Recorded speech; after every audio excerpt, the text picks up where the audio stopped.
자, 해봅시다. 2025학년도 고등학교 3학년 수능 특강 파트 2 24강의 3번 지문부터 계속 이어가도록 하겠습니다. 24강의 3번 지문의 주제문 보셨습니까? 오래된 수작업 기술에서 얻는 즐거움입니다. 이 주제문이 전반적인 내용 전체를 보여주지는 못해요. 재민이하고 수빈 씨는 아실 텐데 선희쌤 계시지 않습니까? 선희쌤 취미가 골프도 있으시고요. 선희쌤이 목공업을 하세요. 나무로 도마도 만드시거든요. 제가 몇 년 전에 선물도 받긴 했었는데요. 여기서 말하는 수작업이라는 것은 우리가 말 그대로 손으로 하는 일이에요. 여러분 뭐 레고를 만드신다든지 아니면 꽃꽂이를 하신다든지 여기서 나오는 수작업이란 그런 것을 가리킵니다. 각주 달려있는 단어가 세 가지가 나와 있습니다. 우리 세 가지의 각주 달려있는 단어 중에서요. 첫 번째하고 두 번째는 꼭 외워줄게요. 특히 첫 번째 obsolete이라는 단어는 계속 나오고 있어요. 계속. 근데 계속 각주가 달리거든요. 이것만큼은 꼭 외우자는 거. 그리고 두 번째 eschew, 멀리하다, 피하다라는 것도 이건 뭐 많이 나온다라고 할 수는 없지만 자주 나와요. 근데 첫 번째 단어가 가장 많이 나오고 있습니다. 오래된 이렇게 그냥 해석하셔도 괜찮고요. 세 번째 같은 경우는 처음 등장한 거예요. 그래서 앞으로 나오게 되면 몇 년간 더 각주가 달려서 나올 것 같긴 합니다. 어려운 내용은 전혀 아니고요. 예시가 몇 가지가 등장하게 될 건데요. 첫 번째 문장부터 어떤 내용인지 한번 가봅시다. 첫 번째 문장입니다. 일단 뭐뭐 하면이란 뜻이죠. 생산이라는 것이 변화한답니다. 무엇으로 변화를 하나요? 산업적인 방식들로 변화를 하면서 그러니까 쉽게 말하면 진아야 생산할 때 대량 생산이라는 거 다 아시죠? 이제 산업적인 방식, 대규모화가 되고 나서 레저 컨슈머라고 얘기를 해요. 여가 소비자예요. 여가 소비자라는 것은 말 그대로 어떻게 하면은 뭐 쉬는 시간을 조금 더 즐겁게 보낼 수 있는가와 관련된 내용이겠죠. 여가와 관련된 소비자는 비동사 프리투 부정사입니다. 묶어서 외워도 괜찮아요. 그게 조금 더 좋을 것 같은데요. 프리는 뭐 무료해란 뜻도 있고요. 그쵸? 뭐 자유로운이란 뜻도 있습니다. 맞죠? 네, 자유롭게 뭐뭐 한다라는 의미예요. 말을 조금 돌리자면 마음껏 뭐뭐 한다라는 뜻이거든요. 그냥 자유롭게 뭐뭐 해도 괜찮다. 자유롭게 뭐뭐 해도 된다. 그것도 괜찮지만 여기서는 마음껏 무엇 하다라는 뜻입니다. 자유롭게. 그래서 외우면 좋겠네요. 말 편하게 하려면요. 여가 소비자라는 사람은 이러한 부류의 사람은 마음껏 기쁨을 찾습니다. 어디에서 기쁨을 찾나요? 더 오래된 나왔네요. 수작업 기술에서 마음껏 기쁨을 찾습니다 라고 얘기해요. 여기 핸드크래프트라는 거 보이나요? 이 크래프트라는 게 은비나 이게 만들다라는 뜻이에요. 그러면 손으로 만드는 거니까 이게 수작업이 될 거고요. 쉽게 말하자면은 생산이라는 거는 이제 산업적인 방식이 됐다 그랬죠, 수빈아. 공장화, 기계화라고 생각을 한번 해볼게요. 그러면서 동시에 소비자들 같은 경우에는 오래된 수작업 기술이라는 건 공장보다는 수작업 자체가 더 오래된 거 맞잖아요. 인류의 초창기부터 있었었죠. 그걸 말하는 거예요. 오래된 수작업 기술에서 재미를 느낍니다. 그러면 이제 소비자 같은 경우에는 소비자는 어디에서 기쁨을 얻게 되냐면 수작업 자체에서 기쁨을 얻네요.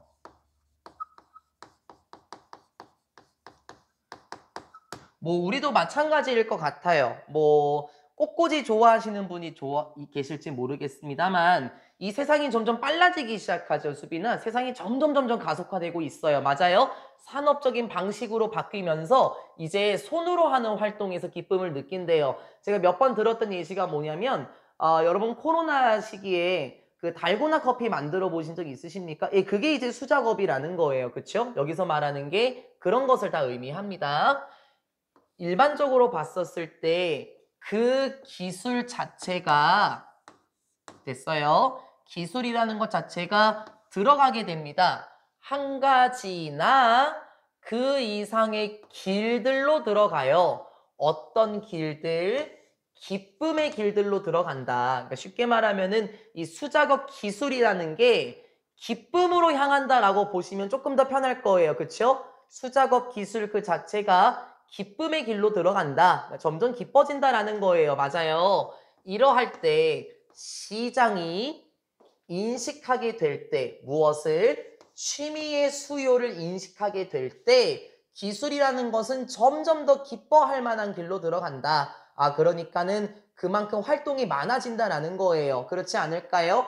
왜냐면 진아야, 취미의 수요가 증가하게 되면 많은 물건들이 더 생겨야 되겠죠? 기쁨의 길로 들어간다라는 게 취미의 수요가 증가하면서 다양한 것들이 생겨난다라고 보셔도 괜찮습니다. 이를테면 도구들과 재료라는 것들은 만들어집니다. 무엇을 위해서 만들어지나요? 편안함, 아름다움, 만족감이라는 것을 위해서 도구와 재료는 만들어진대요. 제가 아까 그랬죠. 그 선희쌤께서 목공업이 취미라고 하셨었잖아요. 옛날에는 수빈아 목공업이라는 것은 말 그대로 생존을 위해서 만든 거기 때문에 굉장히 투박한 도구를 썼을 거예요. 그렇죠? 하지만 요즘의 목공업이라는 것은 편안함을 위해서 만들어져야 되고 아름다움과 만족감을 위해서 만들어져야 된대요. 왜냐면 수빈아, 선희쌤께서 투박하게 만드시려면은요, 거기에 들어가는 힘이 굉장히 많지 않겠니? 그러면은 선희쌤께서 만드실 때 힘이 많이 들면은 그 취미는 점점 재미없어질 겁니다. 오히려 편안함을 위해서 그러한 물건들이 만들어지기 위해서는 뭐 다양한 변화를 겪어야 될 거예요. 뭐 도구들이 조금 편해진다든지 아니면 색칠을 할 수 있는 물건도 있다든지 만족감을 위해서 다양한 도구들이 지금 만들어진다는 거예요. 이해됐습니까? 수작업과 관련된 취미의 수요가 증가하게 되면서 도구라는 것들도 변화하기 시작했습니다. 옛날에는 대장장이나 마구간에서 쓰던 물건들이 취미생활을 해야 되기 때문에 조금 더 안전하고 편안하게 그러한 도구들이 만들어진다는 거예요. 예를 들어서 booth A and B 구조로 이어지고요. 바느질 도구예요. 왜냐면 니들이 바늘 맞죠? 워크가 작업이니까 바늘로 하는 작업이니까 재미나 바느질. 바느질의 도구들과 이러한 도구들인데 앞에 나와 있는 툴스를 받아줘요. 무엇의 도구들? 아까 얘기한 거예요. 취미로 하는 목공업이죠. 나무로 하는 일이니까, 그쵸? 바느질과 관련된 도구들과 목공업의 도구들은 have undergone 이렇게 얘기를 해요. 자, 우리 동사 원형 undergo라는 거는 아래로 가다란 뜻이 아니라 겪다, 경험하다란 뜻입니다. 모르면 알아놓도록 하겠습니다. 자주 나오는 단어거든요. 목공업의 도구들과 바느질의 도구들은 이제 겪기 시작했어요. 무엇을 겪었습니까? 이러한 전환을 겪게 되었습니다. 잠깐만요. 그러면 이러한 전환을 겪었더라는 게 무엇인가요? 제가 봤었을 때는 여기 내용 있죠. 이걸 말하는 거 아니겠습니까? 왜냐면 도구와 재료들 자체가 편안함을 위해서 바뀌었대요. 아까 얘기했잖아요. 옛날에 목공업이라는 것은 생존을 위해서 만들어야 되기 때문에 되게 투박하게 만들어야 되고 힘들게 만들어야 됐었습니다. 근데 요즘에 어떻다고요? 목공업은 이젠 취미가 됐어요. 그러면 취미 활동을 하려면은 일단 도구 자체가 편안하게 만들어져야 되겠죠. 이러한 전환을 겪었다라는 것은 바느질 도구, 목공업의 재료 이런 것들이 되게 편안하게 만들어지고 예쁘게 만들어지고 만족감을 위해서 만들어진다라는 거예요. To name, 뭐 이름을 들어보자면요. 뭐 오로지 한 두 가지 정도만 예를 한번 들어보자면요. Of many possible examples, 많은 가능성 있는 예시들 중에서 그냥 한 두세 가지 정도, 두 가지군요. 두 가지 정도 이름을 한번 들어보자면 그렇다라는 거예요. 다시 좌측으로 가서 내용 정리 한번 해볼까요? 소비자는 수작업 활동에서 기쁨을 얻는다라고 얘기를 했었어요. 왜냐면 취미의 수요라는 것이 분명히 존재한다라고 얘기했었죠. 이 수작업 활동을 하면서 도구와 재료에 변화가 있게 됩니다. 왜 변화가 있는지 다 잘 정리했었죠. 편안함을 위해서, 그쵸? 아름다움을 위해서, 맞죠? 만족감을 위해서. 아, 이렇게 만들면 조금 더 예쁘고 이렇게 만들면 편안하게 되어 있고 뭐 그런 거를 의미하게 되겠죠. 그래서 대표적인 예시가 무엇이었냐면 바느질과 목공업 도구였습니다. 여러분 이제 그 바느질이라는 것 자체도 이제 생존을 위해서 하는 게 아니죠. 취미를 위해서 바느질을 하시는 분들 참 많아요. 그쵸? 그럼 바늘이 뾰족하고 날카롭고 클 필요가 있습니까? 전혀 그럴 필요가 없다라는 거예요. 오히려 바느질 하기 쉽게 그리고 손에 찔릴 일 없게 편안함을 위해서 도구 자체가 바뀌어버리는 거예요. 또 여러분 뭐 바느질 예시를 들어봤을 때 실도 바느질의 재료라고 할 수 있죠. 그쵸? 옛날에는 어땠을까요? 옛날에 생존을 위해서라냐면 진아야 그 옷이 뜯어지지 않게 실 자체도 투박하고 실 자체도 굉장히 두꺼웠을 거예요. 그쵸?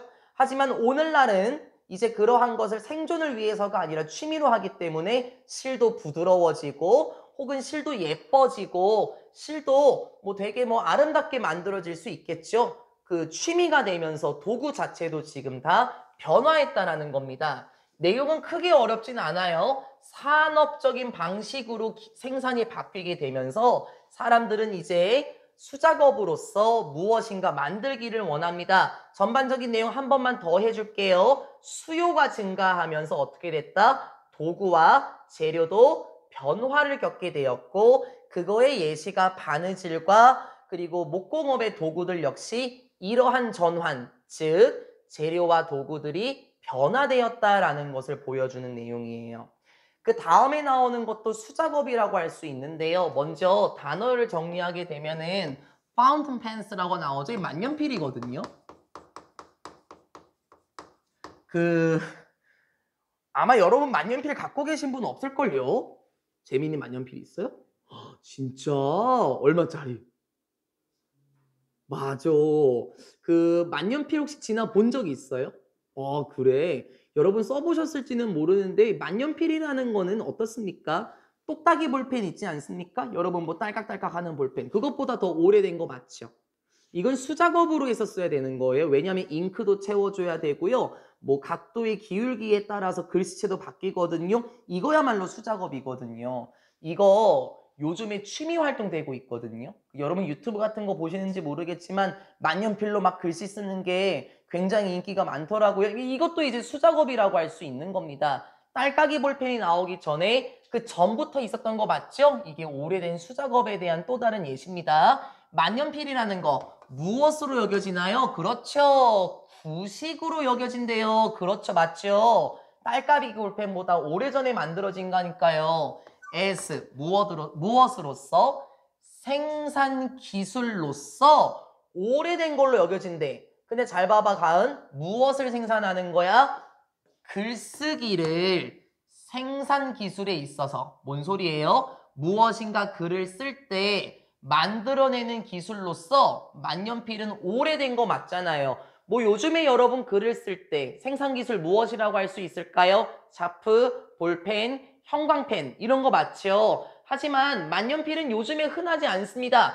구식으로 여겨진 거 맞아요. 어쨌든 이 만년필이 여기가 주어고 여기가 동사네요. 그러한 만년필들은요, selling, 팔립니다. 무엇으로 팔릴까요? 네 가지 자리의 가격들. 이게 뭐 네 자리 숫자의 가격 이렇게 되어 있더라고요.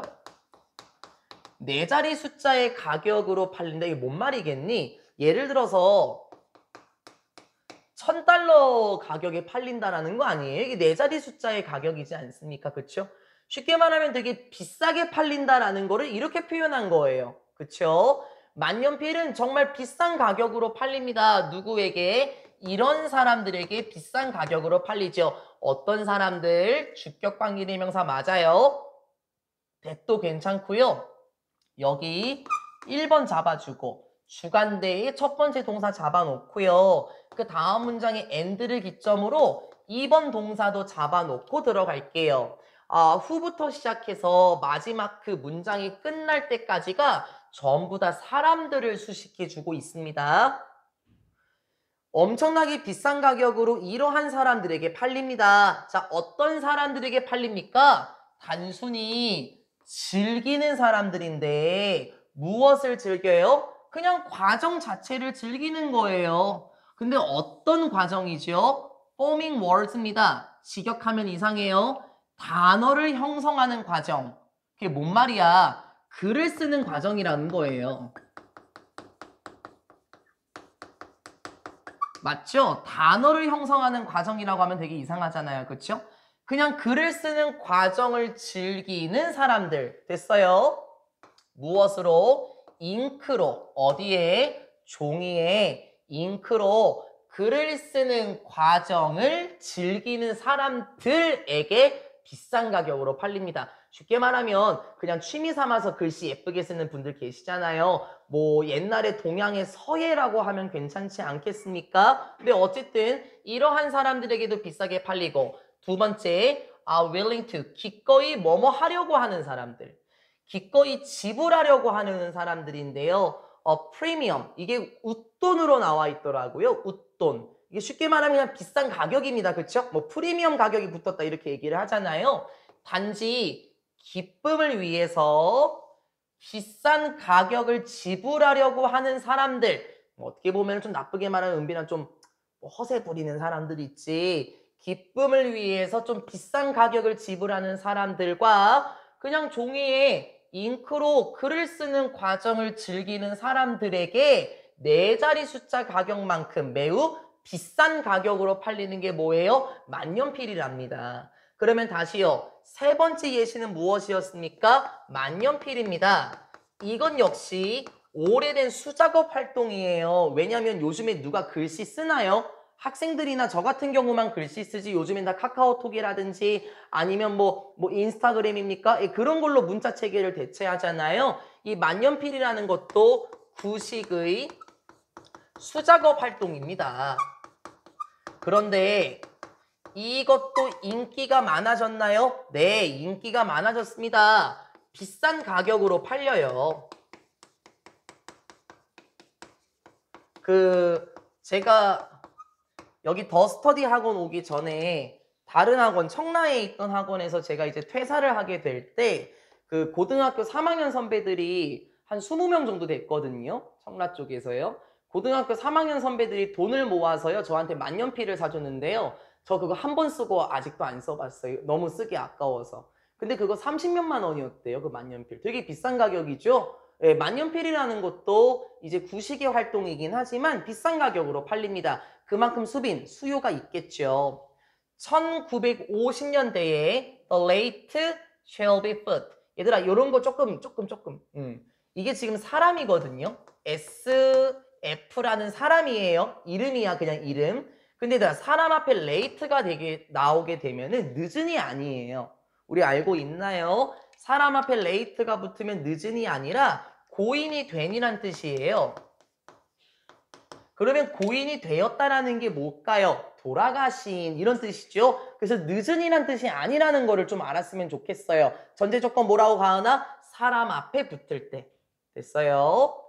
1950년대 돌아가신 SF라는 사람은 이렇게 보고했던 것으로 보입니다. 이렇게 썼던 것으로 보고가 되네요. 정확한 건 아니라는 거죠. SF라는 사람은 썼습니다. His 3 volume 이렇게 얘기를 해요. 얘들아, 이 볼륨이라는 게 뭐 소리 볼륨을 말하는 것도 있지만 크기, 부피라는 것도 있고요. 여기서는 3권, 3 보이죠? 3권의 책이에요. 책. 그래서 여기서 볼륨은 그 책 한 권, 2권 말할 때 그 조금 두꺼운 책들이 있죠. 그거를 볼륨이라고 얘기를 해요. 썼습니다. 자신의 3권의 책을 150만 개의 단어로 썼대요. 바로 이렇게 글을 많이 썼다라는 거예요. 그쵸? 무엇에 대한 글을 썼냐면요. 역사에 대한 글을 썼는데 어떤 역사예요? 시빌워라고 얘기를 하면 미국의 내전을 의미해요. 뭐 남지역과 북지역에 있어서 뭐 노예 해방을 하냐 마냐에 있어서 내전이 있었었거든요. 내전에 대한 역사로 150만 개나 단어로 3권의 책을 썼다라고 하는데요. 무엇으로? 수작업 활동입니다. With a 딥펜입니다. 제가 이걸 어떻게 하면 정확하게 해석할까 했는데 아직 제가 뭐 잘 모르겠어요. 여러분 딥펜이 뭐냐면 이 딥이라는 게 이게 찍다 뭐란 뜻이거든요. 여러분 뭐 갈릭 디핑 소스 피자 먹을 때 그 피자 이렇게 찍어서 드시잖아요. 뿌려서 먹기보다는 그쵸? 이게 내가 뭐라고 적어놨냐? 잉크를 찍어 쓰는 펜이라고 제가 적어놨거든요. 여러분 옛날에 중세시대 때 같은 거 보면은 만년필 있기 전에 이렇게 깃털로 되어 있어서 이렇게 펜촉이 이렇게 있고 잉크에다가 폭폭폭폭 찍어서 막 이렇게 쓰는 거 혹시 아시는지 모르겠어요. 진아 알아요? 보신 적 있어요? 저는 근데 써본 적은 없거든요. 그냥 여쭤볼까요? 혹시 그 딥펜 뭐라고? 잉크를 찍어서 쓰는 펜 이렇게 톡톡톡 찍어서 이런 펜 써보신 분 혹은 보신 분 진짜 실제로 봤어? 나도 실제로 본 적 있으신 분. 가은이 본 적 있어 실제로? 아 그래? 우와. 그러니까 이거야말로 만년필보다 더 오래된 느낌 맞죠? 그쵸? 이거야말로 수작업이에요. 그쵸? 잉크를 따라야 되고 잉크를 톡톡톡 찍어야 되고 그쵸? 이거야말로 오래된 수작업 맞죠? 이 힌트를 잡은 겁니다. 잉크로 찍어 쓰는 펜으로 내전에 대해서 역사와 관련해 150만 개의 단어로 3권의 책을 썼었대요. 콤마 ing 무엇을 에스트링 했습니까? 피하다라고 제가 말씀을 드렸었죠. 그때 당시에 우세하던 글을 쓰는 기술들을 피했었대요. 자, 무슨 말이에요? 수작업으로 하려고요. 그 당시에 기술을 안 쓰고 일부러 오래된 수작업으로 작업을 했대요. 이를테면 매뉴얼 타입라이터라고 하는데요. 이게 수동 타자기라고 제가 적어놨네요. 수동 타자기 타입라이터까지. 그 당시에 굉장히 우세하던 수동 타자기와 아까 나온 단어 만년필 됐어요? 그 당시에 우세하던 글쓰기 기술인 수동 타자기와 만년필을 쓰지 않고 일부러 오래된 수작업으로 썼대요. 여러분 수동 타자기도 아마 실제로 보신 분은 있을 거고요. 저도 써본 적은 없는데요. 옛날에 2차 세계대전 같은 영화를 보거나 아니면은 뭐 일제강점기 시대의 드라마나 영화를 보면은 탁탁탁탁탁탁탁 뭐 하려고 그랬지? 탁탁탁탁탁 해서 촥컥 촥컥 이거 뭔 줄 알아요, 재민이? 그런 거 있죠. 그게 타임라이터래. 물론 저도 써본 적은 없긴 하지만 네, 어쨌든 그 당시에 뛰어난 우세한 기술이었던 거를 쓰지 않고 일부러 오래된 수작업으로 작업했대요. 이분도 즐거움을 얻기 위해서 오래된 기술의 수작업을 썼겠죠. 근데 그 영향이 나와 있네요. thereby 따라서란 뜻이죠. 그러므로 렌딩한 거다라고 얘기하는데요. 여러분 렌드라는 건 뭐 빌려주다라는 뜻도 있어요. 그쵸? 뭐 임대하다라는 뜻도 있는데 쉽게 외우는 방법은 수빈아 그냥 주다예요. 뭐 이게 뭐 돈을 빌려주다 뭐 아니면 권한을 주다라는 뜻인데 그냥 주다로 해보시죠 뭐. 뭐 여기선 부여하다로 들어가는데 결국에는 그것도 주다 계열 맞죠? 부여한 것입니다. 새로운 의미를 무엇에게 부여했나요? 이러한 용어, 순수 문학적인 역사의 용어로서 의미를 부여한 것이다. 이게 뭔 말일까요? 예를 들어서 여기 쉘비라는 분께서 그 당시 우세하던 글쓰기 기술인 수동 타자기로 글을 썼다면 이건 순수 문학적인 역사라고 불릴 수 없었을 거예요. 왜냐하면 그때 당시의 느낌을 살려서 찍어 쓰는 펜으로 글을 썼다 보니까 조금 더 느낌이 살았다라는 거예요. 그쵸? 그러니까는 여기서 순수 문학적인 역사의 용어에 새로운 의미를 부여했었다. 즉 오래된 수작업을 통해서 의미를 새로 부여하게 되었다라고 보시면 되겠습니다. 마지막 딥펜과 관련된 내용은 따로 정리하지 않고요. 이 딥펜과 관련된 것은 결국에는 새로운 의미를 부여하게 해주었었고 오래된 수작업 기술에서 얻는 즐거움은 지금도 역시 계속해서 이어지고 있을 겁니다. 그러고 보니까 내가 그걸 모르네. 내가 수빈이 취미는 아는데 다른 분들 취미는 모르네요. 재민 씨 취미가 어떻게 돼요?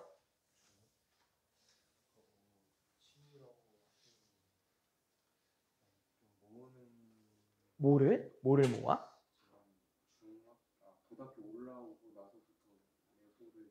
와, 그것도 이제 수작업이잖아요. 그쵸? 레고 만드는 것도. 그렇구나. 은빈이 취미가 뭐예요? 아, 그림 그리는 것도 결국엔 수작업이에요. 그쵸? 가은 씨는 취미가 어떻게 돼요? 나 솔직히 뭔지 알거든? 유튜브 이거 쫓아보기지. 진아는 취미가 어떻게 됩니까? 그것도 이제 오래된 수작업이네. 그쵸? 결국에는 우리가 요즘에는 디지털 기술이 많이 발달하다 보니까 손으로 뭔가 하는 기술은 많이 없어요. 그쵸? 하지만 우리는 이 지문에 나와 있는 것처럼 손으로 무엇인가 하는 데 있어서 충분히 즐거움을 누릴 수 있을 것입니다. 25강의 1번으로 가도록 하겠습니다. 아까 제가 그림 그리는 분이 계셨었네요. 은빈이한테 도움이 될 것 같은데요. 주제를 보시게 되면 예술적 사고에 도움이 되는 스트레스예요. 미리 얘기해 볼까요, 찐아야? 여기서 스트레스는 나쁜 건 아니에요. 오히려 예술적 사고에 도움이 된다라고 얘기를 하는데요. 뭐 일종의 유명한 화가들 같은 사람들을 보게 되면은 뭐 고흐라든지 피카소 같은 분들요. 스트레스와 그리고 고통이 없이는 작품을 만들 수가 없었다라고 얘기를 해요. 여쭤볼게요. 편하게 얘기해 볼까요? 혹시 은빈 씨는 그림을 언제 그려요? 시간 날 때. 혹시 뭐 짜증 날 때 그림을 그려본 적이 있나요? 네, 그런 적이 있을걸요. 그쵸? 여러분, 음악이라든지 그림과 같은 예술 활동이라는 것은 누군가의 실현과 고뇌 속에서 만들어지는 거예요. 그쵸? 이게 도움이 된다네요. 각주 달려있는 두 가지 단어 보이십니까? 먼저 두 번째 단어 먼저 볼게요. 좀 특이해요, 가은아. 두 번째 각주 refute라는 거는 각주에 안 달리는 겁니다, 원래는. 예, 반박하다라는 이층 각주 안 달려야 되고, 첫 번째 단어 inquisitiveness 어떤 뜻입니까? 호기심 이렇게 나와 있는데요. 원래 이게 궁금해하는 욕구, 그래서 여기서 호기심으로 나온 거고 이거랑 좀 비슷하게 생긴 단어를 우리가 보신 적이 있을 수도 있어요. 여러분 요거요. inquire라는 단어를 보신 적이 있으십니까? 비슷하죠? inquire라는 게 뭐냐면 ask거든요. 그러니까 물어보다예요. 물어보다. 그럼 inquire가 물어보다. 왜 물어볼 것 같은데 재민아? 왜 물어보냐면 궁금해서 호기심이 있어서 물어보지 않겠습니까? 그래서 원래 우리가 알고 있는 단어에서 조금 더 활용하실 수 있었으면 좋겠습니다. 25강의 1번 지문부터 가보도록 하겠습니다. 첫 번째 문장입니다. Responding to life with joy and sorrow. 됐습니까? 반응하는 건데 이러한 인생에서 반응을 하는 거예요. 여러분의 인생은 무엇으로 가득 차 있나요? 기쁨과 함께 있는 인생? 다행이네요. 그런데 기쁨만 있지는 않죠. 슬픔. 기쁨과 슬픔에 함께 있는 인생에 반응한다라는 것. 이게 무슨 말일까, 진아야? 기쁨과 슬픔이 가득한 인생에서 어떻게 대처하는가라는 것은 일종의 한 부분입니다. 어떤 부분이에요? Being human. 인간이 되어가는 부분입니다. 됐습니까? 기쁨과 슬픔에 어떻게 반응하실 거예요? 인간이 되어가는 부분이라는 거죠. 예를 들어서 재민이 슬픈 일이 있을 때 으앙 하고 막 울어요? 애기들은 어떻죠? 아기들은 물론 인간이긴 하지만 아기들은 진정한 사람이 되어가기 전의 단계다 보니까는 기쁘면 웃고 슬프면 자기 감정을 표출합니다. 그런데 여기 있는 우리 모두는 사람이 되어가는 한 부분으로서 슬픔이 있다고 해서 무조건 울어버리지는 않아요. 그쵸? 이거에 어떻게 반응하냐? 그게 바로 인간이 되어가는 한 부분이에요. At times, when pain and suffering are inescapable. 이러할 때, 어떨 때, 저기 times를 꾸며줘요. 시간이니까. 고통과 suffering. 여기서도 뭐 고통이라고 해도 괜찮긴 한데요. 고통과 고통은 이상하잖아요. 뭐 고난이라고 한번 해볼까요? 고통과 고난이라는 것이 어떠할 때 in escapable. 이거 알고 있어야 된다. 왜냐면은 escape 그게 피하다, 탈출하다라는 뜻이잖아요. 그쵸? 그러면 가은 escapeable 피할 수 있는 맞죠? in 그러면은 피할 수 없는이죠. 알고 있었어야 돼요. 고통과 고난이라는 것이 피할 수 없을 때 그렇죠?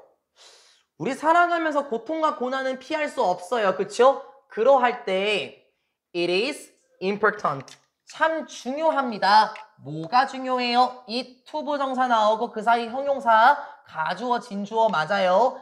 기억해야 하는 것은 중요합니다. 쉽게 말하면 기억하래요. 무엇을 기억할까요?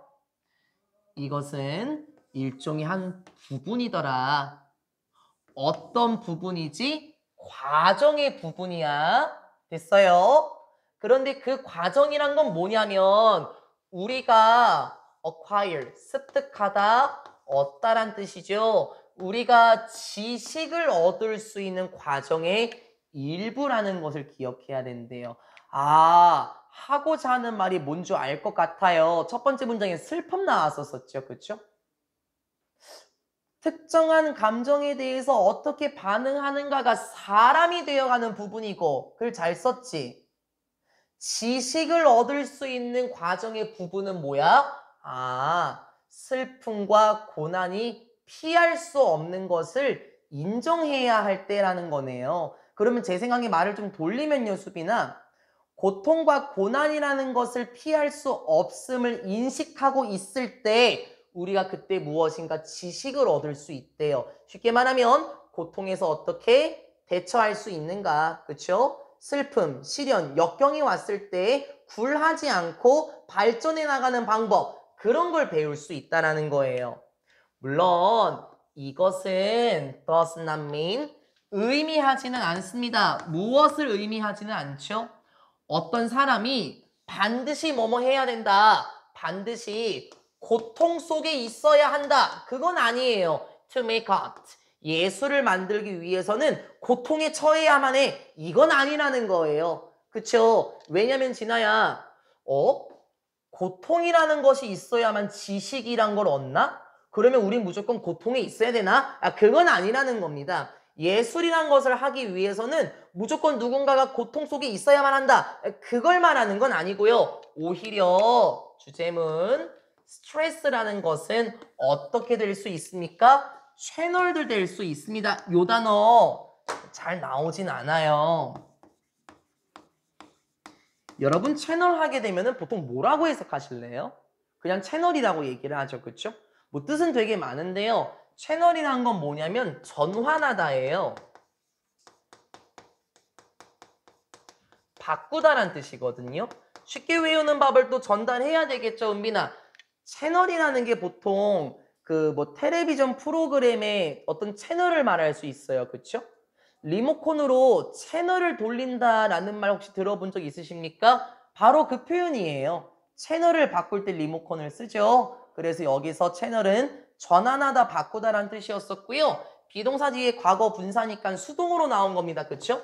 그러면 다시 스트레스는 어떻게 될 수 있대요? 전환될 수 있습니다. 무엇으로 전환이 될 수 있어요? 창의적인 힘으로 전환이 될 수가 있어요. 전제 조건 중요하겠죠? 만약에 이러하다면, 만약에 그것이 만들어낼 수만 있다면 스트레스를 의미해요. 만약에 스트레스가 만들 수만 있다면 무엇을? 이러한 감각인데 호기심이라는 감각을 만들 수만 있다면 그리고 an incentive, 동기책을 만들어낼 수 있다면 무엇을 위한? 변화를 위한 동기를 만들고 호기심을 만들 수만 있다면 스트레스라는 거는 뭐가 될 수 있습니까? 창의적인 힘이 될 수 있다는 거예요. 그러니까 쉽게 말하면 재민아, 스트레스가 왔을 때 굴복하면 안 되고 도대체 나에게 왜 이런 역경이 오지? 그런 호기심을 추구하거나 아, 내가 이 상황을 탈피해야 되겠구나. 이 상황에서 벗어나야 되겠구나. 라는 그런 동기책만 있다면은요. 충분히 스트레스라는 거는 창의적인 힘이 될 수 있다라는 거예요. 어렵지 않으니까 따로 정리는 안 해요. 맞는 말이죠. 여러분 유명한 화가 고흐라든지 피카소 아까 말씀드린 분들요. 그분들도 참 어려움이 많았었대요. 고흐 씨는요. 마지막 돌아가실 때까지 가난한 삶에서 돌아가셨다라고 얘기를 해요. 고흐 씨께서 어떻게 그렇게 멋있는 그림을 그렸을 수 있었을까요? 고통과 고난 속에서 호기심을 가지고 있었고 이 삶에 대한 변화를 원했기 때문에 그 스트레스라는 거는 그에게 재앙 같은 존재가 아니라 창의적인 힘이 되었다라는 거예요. 그러면 주제문 다시 볼까요? 예술적 사고에 도움이 될 수 있겠죠. 전제 조건 이러한 경우만 있다면 창의적인 힘으로 바뀔 수 있습니다. Thinking through making pictures can allow us to place our distress in context. 이렇게 생각해 보는 것은 뭘 통해서요? 그림을 그리는 것을 통해 생각을 하는 것. 그러니까 이제 예술 작업을 시작하는 거예요. 쉽게 말하면요. 그림을 만들어 나가는 과정을 통해서 사고하는 것은 가능하게 할 수 있습니다. 언로 목적어 투부정사죠. 우리가 놓도록 하는데요. 우리의 고통을 그러한 맥락 속에 넣게 할 수 있대요. 무슨 말인 줄 알겠죠? 그림을 그려 나갈 때요.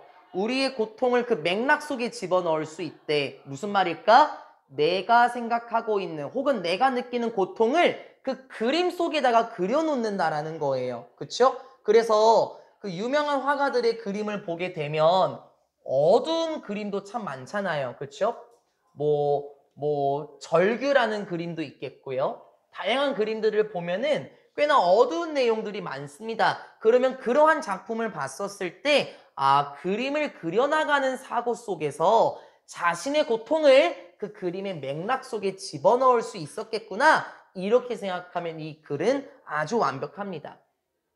계속해서 가도록 하겠습니다. The images we make can help us understand its source catalog. 문장이 좀 길어요. 이미지들인데요. 어떤 이미지들? make의 목적어 없죠? 우리가 만든다, 할 수 있다, 뭘 만드는 줄 없으니까 목적격 관계대명사, 위치나 됐다이가 생략이 됐을 겁니다. 우리가 만드는 그림들은 도움이 될 수 있습니다. 우리가 이해하는 데 도움이 된대요. 이거는 그냥 잡고 갈게요.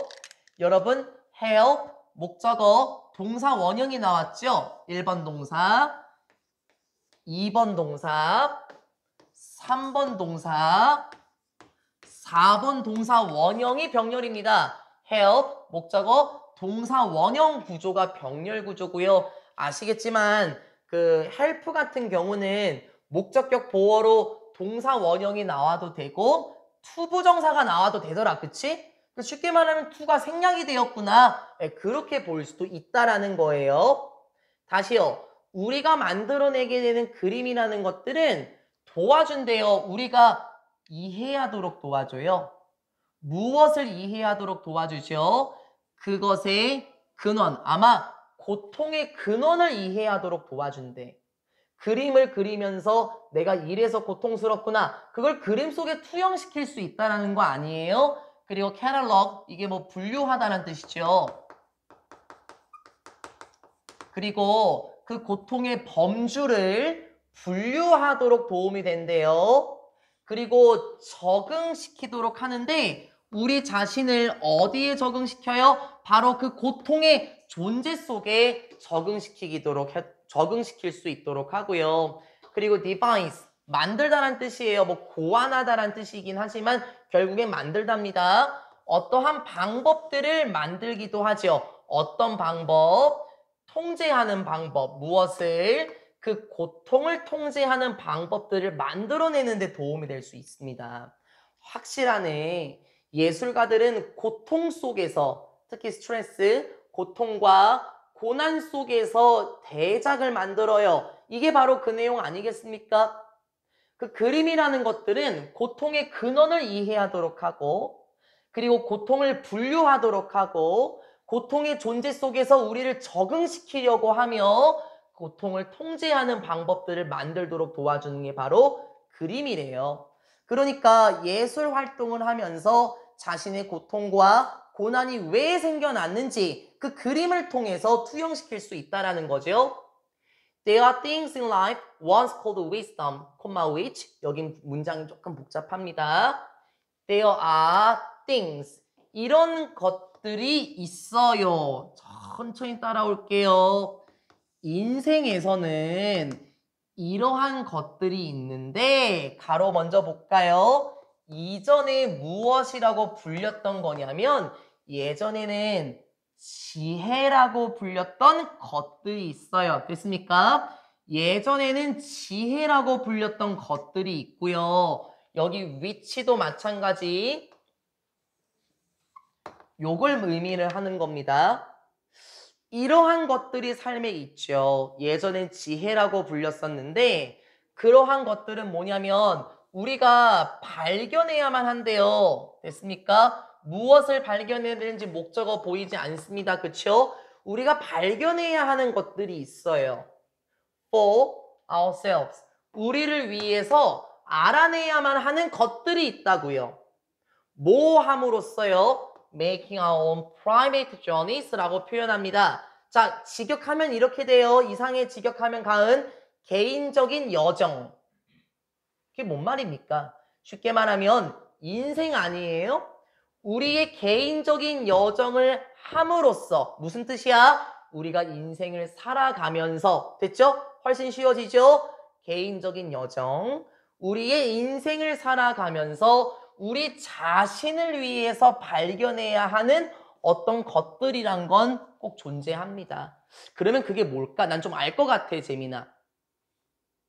우리가 인생을 살아가면서 우리를 위해 발견해야 하는 것들은 뭘까요? 아마 스트레스, 고통과 고난을 어떻게 대처해야 하는가 그거를 알아야 되지 않겠습니까? 왜냐면 첫 번째 문장에 뭐라고 나와 있었냐면요. 그것이 바로 지식을 얻을 수 있는 방법이기도 했었습니다. 그쵸? 뭐 지혜라고 해도 괜찮고요. 우리의 개인적인 여정, 인생을 살아가면서 우리를 위해서 발견해야만 하는 이러한 것들이 있는데 그것들은 바로 어떻게 만들어질 수 있을까? 됐네요. 이 고통이라는 것은, 그쵸? 스트레스, 고통이라는 것은 이것으로 이어질 수 있습니다. can be 과거분사 수동 to open up 활짝 열어주기 위해서 유도될 수 있죠. 쉽게 말하면 스트레스가 무엇인가 열어줄 수 있대. 무엇을 열어줄 수 있을까? 바로 가능성들을 활짝 열어줄 수 있는데요. 그건 어떤 가능성입니까? intelligent, 똑똑한, 그리고 imaginative, 상상력이 넘치는 inquires and solutions네요. 이 intelligent하고 imaginative가 뒤에 있는 것들을 다 꾸며줘요. 다시요. 현명하고 상상력이 넘치는 탐구들. 아까 나왔던 거 inquire, 그쵸? 다시 현명하고 상상력이 넘치는 탐구들과 해결책들을 위한 됐습니까? 현명하고 상상력이 넘치는 탐구들과 해결책들을 위한 가능성들을 활짝 열어줄 수 있대요. 뭐가요? 스트레스가요. 정말입니까? 제가 아까 얘기했죠? 우리 아까 두 번째 문장이었었나요? 기억해야 하는 것은 중요합니다. 우리가 지식이라는 것을 얻을 수 있는 과정은 바로 무엇이에요? 고통과 고난이라는 거예요. 물론 굳이 고통을 겪을 필요는 없다. 그렇게 얘기를 하긴 했었지만요. 사람이 시련과 역경이 다가왔을 때 발전한다라고 얘기해요, 진아야. 그렇죠? 따라서 스트레스라는 거는 어떤 가능성을 활짝 열어줄 수 있대요? 현명하고 상상력이 넘치는 탐구와 해결책들을 위한 가능성을 열어줄 수 있대. 고통이라는 것이 있어야만 우린 그런 해결책을 얻을 수 있답니다. 그런데 그 상상력이 넘치고 유능한, 현명한 탐구와 해결책이라는 건 뭐냐면요. 그렇지 않았더라면 might have been ignored. 조심. have been, pp, 5월을 기점으로 pp. 이렇게 하면서 끝나요. 안 어려워요. 그렇지 않았더라면 일단 otherwise를 먼저 풀어야 돼, 수빈아. 이 그렇지 않았더라면이라는 것은 얘들아 항상 이 otherwise는요 앞문장이랑 관련돼 있어요. 여기서 그렇지 않았더라면이라는 것은 만약에 스트레스가 열어주지 않았더라면 이거를 표현하는 겁니다. 스트레스라는 것이 해결책을 위한 가능성을 열어줄 수 있다 그랬지 가은아. 그렇지 않았더라면 즉 스트레스가 가능성들을 열어주지 않았더라면 어떻게 되었던 해결책들? being ignored, 무시될 수 있었던 해결책들, 간과될 수 있었던 해결책들, 그리고 반박이 될 수 있었던 해결책들을 활짝 열어줄 수 있습니다 하면서 끝나요. 뭔 말입니까? 고통이라는 것이 없었더라면 우리는 그러한 해결책 자체를 무시할 수밖에 없을 겁니다. 예를 들어서 여러분 편안하게 사는 사람들 있죠?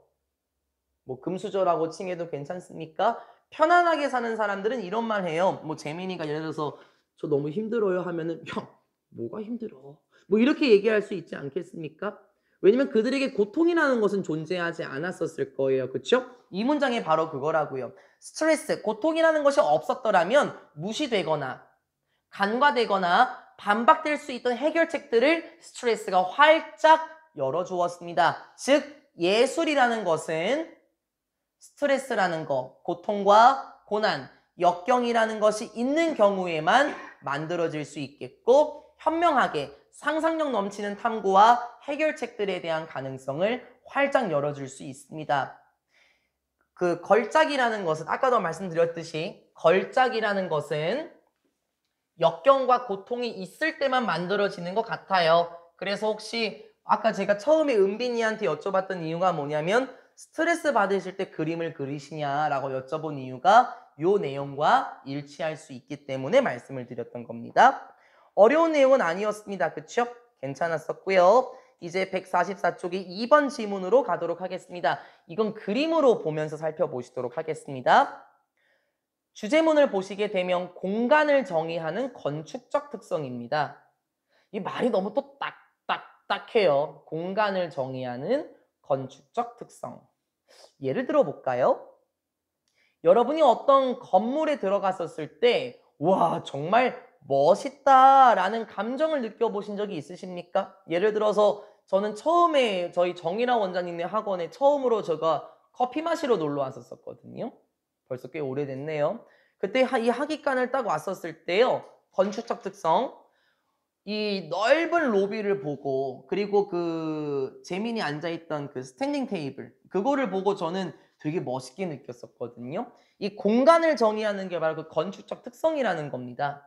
그러면 건축적 특성이라는 것은 사람에게 영향을 끼칠 수 있을 거예요. 마치 제가 정말 멋있다라고 느꼈던 것처럼 이 건축적 특성이라는 건 충분히 사람에게 영향을 끼칠 수 있고 어떠한 효과도 있을 거예요. 우리는 가은 그것을 알아내도록 해야 되겠습니다. 25강의 2번 지문 들어가도록 하겠습니다. 첫 번째 문장입니다. Architecture spaces가 나와요. 이거 우리 많이 아는 단어지. 건축학적인 공간들은 얘들아 우리 이거 뭐 툭하면 모의고사에서 아니면 교과서에서 건축가라는 단어 나올 때 혹은 건축이라는 단어가 나올 때요. 아키텍트라는 것을 참 많이 활용했었어요. 알고 있는 단어라는 거예요. 건축학적인 공간들은 됩니다. memorable. 기억할 만한. 쉽죠? 왜 쉬워? 메모리가 뭐야? 메모리가 바로 기억을 의미하죠. 기억을 할 수 있는 요걸 말하는 거예요. 건축학적인 공간이라는 것은 됩니다. 기억할 만한 장소가 되어 무엇을 통해서? 건축학적인 특징들을 통해서 기억할 만한 존재가 되죠. 뭔 말이야? 건축적 특성들을 통해서 그 공간은 기억이 된대요. 됐습니까? 그 특징들은 뭐냐면 주관대로 묶이면서 들어가네. define, 정의하다라는 뜻이죠. 그러한 것들, 즉 건축학적인 공간들을 정의하는 특성을 통해서 공간이라는 것은 기억할 만한 존재가 된대요. 아, 뭔 말이야? 말이 어려워요. 건축학적 특징이 그 공간을 기억나게 한다고요. 제가 아까 그런 말 했었죠. 우리 학원 처음 왔었을 때 로비가 엄청 넓었어요. 그리고 스탠딩 테이블도 있잖아요. 그 건축학적 특징을 보고 저는 그때의 느낌과 그 분위기와 그 공간을 잘 기억합니다. 여러분도 그런 적 있을 겁니다. 어떤 특정한 장소를 갔는데 우와 여기 진짜 멋있다. 사진을 찍을 만한 곳이다. 네, 그 공간을 기억나게 할 수 있지 않겠습니까? Qualities of scale, appropriateness for people. 계속 가야 되겠네. 어떠한 특징들인데 규모의 특징이라는 것들. 뭐 건축학적인 규모를 말하겠죠. 또 적합성인데 누구를 위한 적합성? 사람들을 위한 적합성. 그러니까 아 여기는 애기들이 뛰어놀기 괜찮겠다. 뭐 이런 거 있죠. 그리고 aesthetics, 뭐 아름다움. 그리고 시각적인 영향이라는 것은 어디 사이에 있는 겁니까? 많은 성분들 속에 있는 겁니다. 쉽게 말하면 은빈아, 건축학적으로 봤을 때 규모도 대단하고 시각적인 영향도 크고 이러한 건 어떤 성분 속에 있냐면 주관대 맞아요. they give 제공하는 건데 그 공간에 공간적인 특징과 느낌을 제공하는 성분들 속에 있대요. 제가 아까 처음에 그랬죠. 재미나 말이 딱딱딱하다고요. 선생님 무슨 말인지는 해석이 되는데요. 이해가 잘 안 돼요. 네, 솔직히 말하면 지난 저도 처음 봤었을 때는 이게 해석은 되는데 이해가 잘 안 되더라고요. 그러면 다시 한번 봐볼까요? 공간의 특징들이 있어요. 그쵸? 뭐 어떤 규모, 뭐 아름다움, 시각적인 영향이라는 것은 어떤 성분 속에 있다? 쉽게 말하면 공간에 여기 나온 거를 지금 활용하는 겁니다. 공간의 특징과 감정을 구성하는, 감정을 제공하는 요소들 속에 많은 특징이라는 것이 존재한다라는 거예요. 그러면 이게 또 무슨 말인지 한번 제가 봐볼까요? 다시 한번 하객동 우리 학원이요. 와 정말 스탠딩 테이블도 되게 넓게 돼 있고 로비도 예쁘고 우리 조명도 되게 따뜻하잖아요. 우리 하객관 학원을 왔었을 때요. 와 예쁘다, 멋있다, 아름답다 와 같은 것을 제공한 요소들 속에 특정한 공간의 특징이라는 것이 분명히 존재한다라는 겁니다. 그게 바로 이런 것들이었었죠. 공간의 규모, 사람들을 위한 것, 시각적인 영향, 아름다움이라는 것은 결국에는 특징과 느낌 자체를 제시하는 성분들 속에 있다라는 거. 쉽게 말하면 건축학 특징 속에 그러한 것들이 녹아내려져 있다라는 거예요.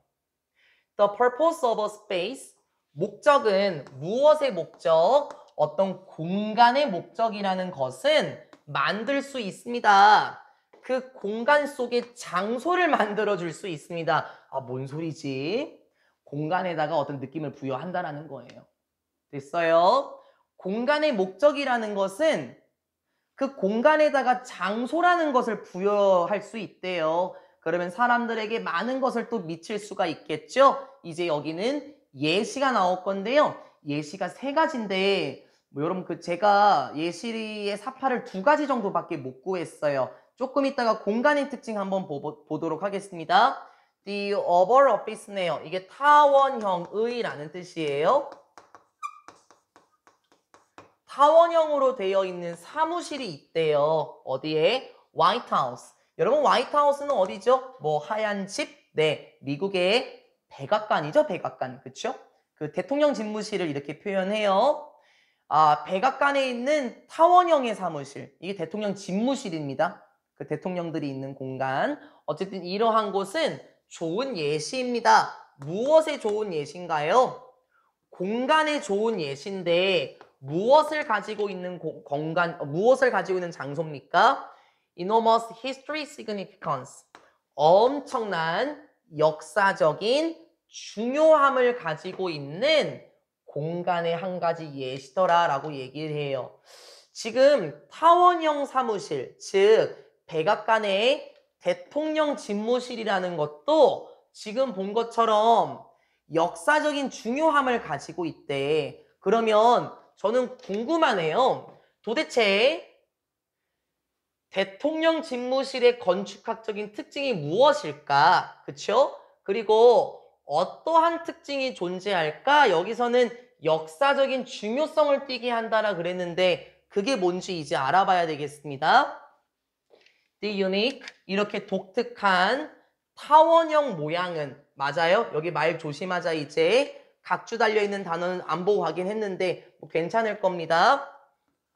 타원형의 공간, 어떤 공간이죠? 무엇에? 이렇게 splendid, 이거 실장님께서 가끔 하시는 말씀인데 멋진 방, 됐습니까? 이렇게 멋진 방에 독특한 타원형의 모양은 됐어요. 만듭니다. 그러한 공간을 기억할 만하게 만들고요. 줍니다. 1번, 2번. 그러한 공간에 특별한 중요성을 부여하게 됩니다. Without being ostentatious. 뭐 하지 않고요. 각주에 뭐라고 나와 있는지 모르겠지만 이게 뭐 사치스러운 이란 의미예요. without, 뭐뭐 없이라는 부정어 맞고요. 재미나 사치스럽지 않고, 됐어요. 과도하게 화려하지 않고, 됐습니까? 터무니없이 비싸지 않고, 각주에 뭐라고 달려있는지 몰라서 그냥 세 개 다 한 겁니다. 과도하지 않고 그러한 공간을 기억날 만하게 하고 특별한 중요성을 부여합니다. 지금 보니까 백악관에 타원형 사무실이 나왔죠? 타원형의 대통령 집무실이 나왔어요.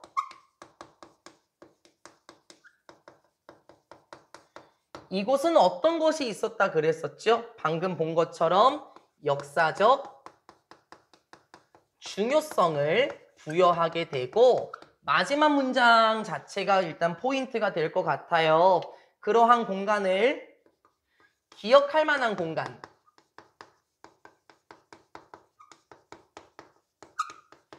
그리고 마지막 문장 뭐였었나요? 특별한 중요성을 부여한대요.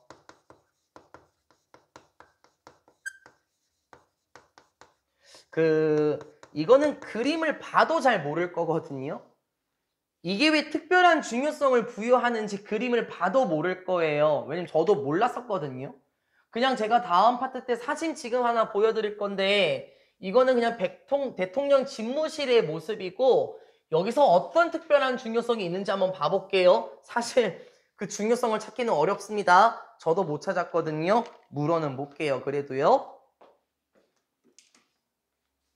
여기가 백악관의 대통령 집무실입니다. 어때요? 정사각형입니까? 아니요. 타원형 모양으로 둥그렇게 되어 있는데요. 제가 여쭤보겠습니다. 수빈 씨, 이게 어떤 특별한 중요성을 부여하는 것 같아요? 네, 저도 이거 보고 모르겠다니까요. 물론 진아야, 이게 마지막 문장에서 특별한 중요성이 나오긴 할 거예요. 가은 씨는 혹시 어떤 특별한 중요성이 보일까요? 막 질러도 괜찮아요. 잘 모르겠죠. 네, 마지막 문장에서 우리는 그 특별한 중요성을 한번 보도록 하겠습니다. 일단 그림 자체는 기억해 볼게요. 이렇게 만들어졌구나. 조금 이따가 다시 보여드리긴 하겠지만 뭐 특별한 중요성은 잘 모를 것 같긴 해요. 우리 여쭈는 봐야 되겠네요. 그래도요. 은빈 씨는 어때요? 그러니까 재민이 생각은 어떤 중요성이 있을 것처럼 보여요? 그래? 찐아는요? 마지막 문장에서 한번 알아보도록 하겠습니다. 이제 역사적인 중요성도 나왔었죠? 이 다음 문장에서 역사적인 중요성이 나올 것 같아요. instantly. 얘들아, 이거는 뭐라고 해야 되냐면 이게 뭐 그냥 덧붙이자면 이란 뜻인데요. 뭐 게다가라는 표현이에요. 뭐 말을 좀 더 한다면 뭐 이런 의미예요. 덧붙이자면 조지 워싱턴 씨는 미국의 대통령이었었죠? 그럼 뭔가 백악관 얘기가 나와야 되고 조지 워싱턴은 옛날 사람이잖아요. 뭔가 역사적 중요성도 나와야 되고, 그쵸? 스물스물 나오겠습니다. 조지 워싱턴 씨는 had 가지고 있었습니다. 두 개의 방을 이러한 곳에 가지고 있었는데요. 이 두 개의 방들이 어떻게 되었냐면 altered 되었습니다. 라고 얘기를 해요. 됐습니까? have, 목적어, 과거 분사 수식 돼요. alter가 무슨 뜻이었죠? 바꾸다란 뜻이었어요. 그쵸? 그런데 여기서 과거 분사니까 바꿔진 방, 즉 개조된 방이라고 하면 좀 예뻐지지 않을까요? 바꿔진 방이니까, 그쵸? 개조된 두 개의 방을 가지고 있었대. 무엇을 포함하고 있는 거냐면, 아유 말이 어렵네. bound and. 여러분 그 and라는 게 뭐 끝내다라는 뜻도 있지만요. 그 양 모서리, 이 끝부분을 and라고 표현해요. 제가 뭐라고 적어놨냐면은, 저도 안 적어놨네요. 좀 적어놓진 않았는데, 이게 굽어진 양 끝부분이에요. 조금 이따가 다시 한번 봐볼게요. 우리 바우라는 게 인사하다라는 뜻이잖아요. 인사하면 이렇게 허리가 굽어지죠. 그래서 이렇게 표현했습니다. 그냥요. 굽어진 끝들을 포함하고 있도록 하기 위해 개조된 두 개의 방들을 가지고 있었어요. 됐습니까? So, 얘들아 콤마 없다. 우리 이거 뭔 줄 알지? 이거 so 대시야. 혹은 in order 대시야. 이거 뭐야? 뭐뭐 하기 위해서란 뜻이었었고 예전부터 얘기했어요. 대시 생략된다 그랬습니다. 콤마 소댓 아니다. 콤마 소댓이면 그래서란 뜻이에요. 뭐 하기 위해서요? 그가 인사할 수 있도록 하기 위해서요. 인사하다, 뭐 맞이하다란 뜻이에요. 손님들을 맞이할 수 있도록 죄송합니다. 손님들에게 인사할 수 있도록 하기 위해서 와요. 뭐 하면서요? 서 있으면서요. 어디에? in the middle. 중앙에 서 있으면서. 좀 이따 그림 보여줄 거예요. 중앙에 서 있으면서 그가 손님들에게 인사할 수 있도록 하기 위해 굽어진 끝들을 가지고 있도록 개조된 두 개의 방이 있었대요. as, 뭐 했을 때 they. 얘들아 여기서 they는 손님들이 circled around him, 그 주변을 둘러싸고 있었을 때 여기서 그는 조지 워싱턴 씨죠. 손님들께서요 조지 워싱턴 씨를 둘러싸고 계셨을 때 중앙에 그가 서 있으면서 손님들에게 인사할 수 있도록 하기 위해 굽어진 끝을 포함하고 있도록 개조가 된 두 개의 방을 가지고 있었습니다. 봐도 모르겠는데요? 저도요 그 이미지를 따보려고요 진나야 그 구글에 검색을 해봤는데 워낙 옛날 분이시다 보니까 조지 워싱턴 씨가 워낙 옛날 분이시다 보니까는 사진은 없고 그림만 있었거든요. 근데 나는 있잖아 수빈아 오히려 그 그림 보니까 이게 더 매치가 안 됐었거든요. 다시 한번 대통령 집무실 한번 보도록 하겠습니다. 그 내용 기억하면서 따라와 봐봐. 예를 들어서 조지 워싱턴 씨가요 서 있으면서 라는 말 기억하십니까? 여기에 서 있었다라고 한번 해볼게요. 조지 워싱턴 씨가 여기에 서 있으면서 손님들에게 인사를 했겠죠. 그쵸? 근데 그 손님들은 어떻게 하고 있었대? 그를 둘러싸고 있었대. 타원형 모양이다 보니까 양쪽이 길겠지. 그치? 이렇게 둘러싼 모습을 생각해 볼까요? 요렇게.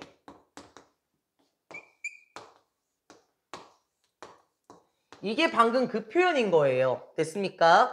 뭐 두 개의 양 끝을 포함하도록 개조된 방인데 조지 워싱턴 씨가 인사를 하는 곳이래 서 있으면서요. 그쵸? 손님들은 뭐 했었다 그랬습니까? 그 사람 주변을 둘러싸면서 그가 손님들을 맞이할 수 있도록 하기 위해서 양쪽의 끝이 굽어진 채로 변형된, 개조된 두 개의 방을 가지고 있었다. 그리고 다시 여쭤볼게요. 수빈씨, 이제 이 모습을 보고 어떤 특별한 중요성이 보이시나요?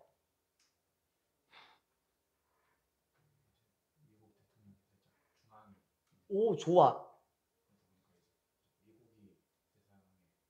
오, 그런 중요성도 있겠네. 너무 잘 접근했네.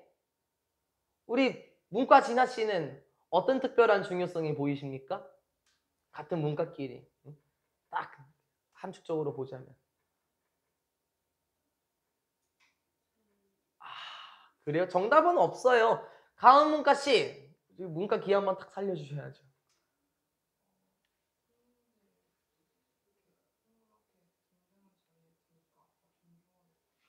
이야. 수빈이 말이랑 가은이 말 중에서요, 특별한 중요성이 부여됐다는 거에 정답이 나왔거든요. 수빈 씨는 뭐라고 하셨냐면은 아무래도 조지 워싱턴 씨가 가운데 계시니까 미국이 대서양에서 굉장히 중요한 위치다. 네, 그것도 정말 잘 접근했고요. 가은 씨께서는 방금 뭐라고 하셨냐면은 아무래도 둥그렇게 되어 있다 보니까 모두가 동등한 위치에 있을 것이다 라고 말씀을 하셨거든요. 두 분 중에 한 분께서요. 아이고. 네, 두 분 중에 한 분께서 말씀하신 특별한 중요성이 나옵니다. 잘했어요. 계속 가요. 토마스 제퍼슨이란 사람은 만들었습니다. 설계했습니다. 두 개의 타원형의 모임의 공간들을 만들었는데 어디에? In the main floor. 얘들 외우지 마. 메인 플로어가 어디면 1층이야, 1층. 주가 되는 바닥. 그쵸? 1층에 두 개의 모임 공간들을 만들었어요. 뭐 이러한 것에 뭐 이러한 대학교인데 됐어요. 뭐 버지니아 주에 뭐 이러한 대학교의 이러한 곳의 1층에다가 두 개의 모임 공간을 만들었습니다. 자, 특별한 중요성 봐볼까요? 건축학적인 특징이 공간을 기억나게 한다라 그랬었었고, 그리고 방금 본 것처럼 역사적 중요성은 뭐 방금 조지 워싱턴 씨로 보시고 특별한 중요성을 부여한다라고 했거든요. 그러면 도대체 타원형의 공간이라는 것들은 어떤 특별한 중요성을 부여할까요? 타원형의 방이라는 것들은요. 무엇으로 여겨지는데요? CASB 구조네. 그치? 무엇으로 여겨진대? Being democratic. 오, 진짜? 무엇으로 여겨진다고요? 민주주의적인 것으로 여겨집니다. 엥? 쌤 좀 억진데요? 좀 이따 봐보자고. 타원형의 공간들은 민주주의적인 것으로 여겨집니다. Because 왜냐하면 no person이더라. 부정어는 항상 동사랑 같이 묶으라 그랬어요. 왜냐면 그 어떤 사람도 위치될 수 없거든요. 어디에? 더 중요한 자리에 위치될 수 없거든요. 어디에서요? 이러한 방에서 더 중요한 위치에 놓여질 수 없기 때문입니다. Than anyone else. 그 어떤 사람보다 그 방에서 더 중요한 위치에 놓여질 수 없기 때문에 민주주의적인 특징을 나타내는 게 바로 오버룸스, 타원형 공간이래요. 우리 예를 들어 볼까요? 네모난 공간이 있다고 한번 해볼게요. 은빈아, 네모난 공간. 예를 들어서 대통령이 여기에 있으면 우리나라 생각해 보세요. 대통령 연설할 때요. 여기 앞자리에 누가 앉아요? VIP가 앉아요. 그쵸? 그리고 이 뒷자리에 누가 앉습니까? 역시 똑같이 귀빈들이 앉긴 합니다만 좀 덜 중요한 사람들이 앉겠죠. 그리고 나머지 여기는 어디입니까? 대중이 앉아요. 그럼 봐봐. 이런 거 한번 본 적 있을걸요? 대통령 모임 같은 거 하게 되면은. 혹시 수빈아, 재민이한테 여쭤볼게요. 재민아, 어떤 사람이 여기 VIP 자리, 여기 국방부 장관, 경제부 장관, 장관들이 앉아있는 곳에 재민이가 여기 앉겠다고 얘기를 하면은 재민이 어떻게 될까요?